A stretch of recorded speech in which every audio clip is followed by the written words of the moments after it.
Patterson says the police brought him to Area 2 headquarters and demanded a confession. When he refused, he says the officers interrogated and tortured him for 25 hours. Fauché says Dean could make a comeback if Senator Kerry makes a mistake or something happens in Iraq to intensify war opposition. WKYT's Jessica Abo joins us live now. Jessica? Well, if you love the outdoors this summer, you'll want to keep an eye out for standing water. With all the extra rain we've had, it could be a mosquito-infested season. Shelley designed Hadley's Park to be a common ground for children of all abilities.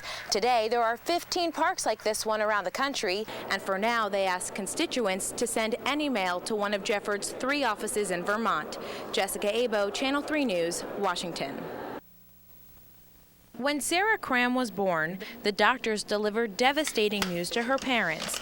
They said she would be blind, deaf, and mentally retarded. But fortunately, the doctors were wrong. When Shelley and Kenny gave Sarah a little sister named Hadley, they received bad news again.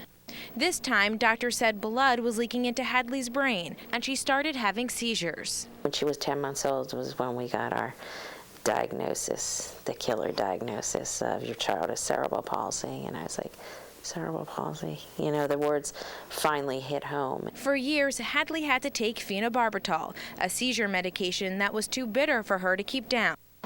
Desperate to help his daughter, Kenny took Hadley's medication to his father's pharmacy. I started to work with her phenobarbital and concentrated flavorings, some concentrated candy flavorings at the time, to try to make it at least palatable enough so Hadley could swallow it. What started as a project to help Hadley turned into a company called Flavor X, which has flavored more than 30 million prescriptions in the past 10 years and is available in 20,000 drugstores.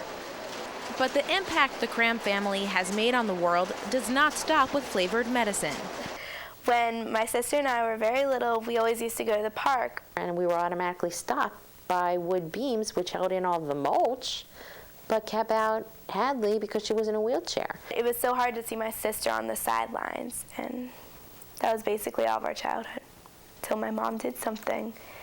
Shelley designed Hadley's Park to be a common ground for children of all abilities. Today, there are 15 parks like this one around the country, and here, adventure seekers can shout "Land ho!" from this pirate ship or save the queen from dragons in the castle Shelley created for her little princess. Ramps wide enough for wheelchairs and flooring made from recycled rubber tires make this fantasy land unique. And soon, children will have another place to play at B'nai Israel, the first synagogue in the country to have a Hadley's Park. Here, you've got a puzzle where you find the body parts. The Crams say they are thankful for Hadley, especially Sarah. If I didn't have her, then none of this would be here. And I think that since she is here, and we have both Flavor X and Hadley's Park, I think it's just great. Jessica Abo, Channel 3 News, Potomac, Maryland. As the sun beat down, sweat dripped from their faces, but these firefighters did not stop for 1 minute.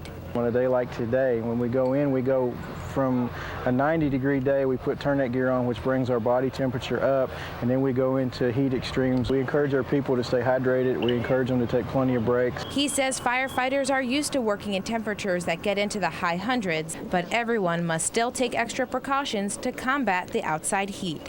I've got on one a cooling vest that helps out, but the temperature on a day like today takes its toll. So, you know, by this afternoon, we'll have to keep an eye on each other and be sure everybody gets hydrated, keep an eye on the students because of the heat.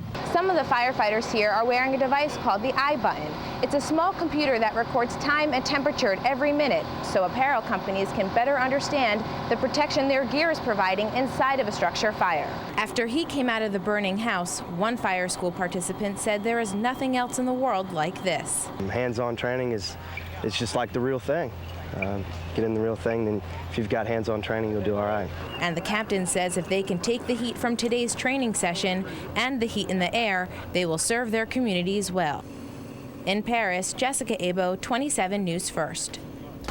I'm in front of the Inner City Youth Foundation in Urban Lake right now. How I go on that meeting? Aaron Patterson is a businessman. Yeah. An activist and an advocate, drumming up jobs for people in his community.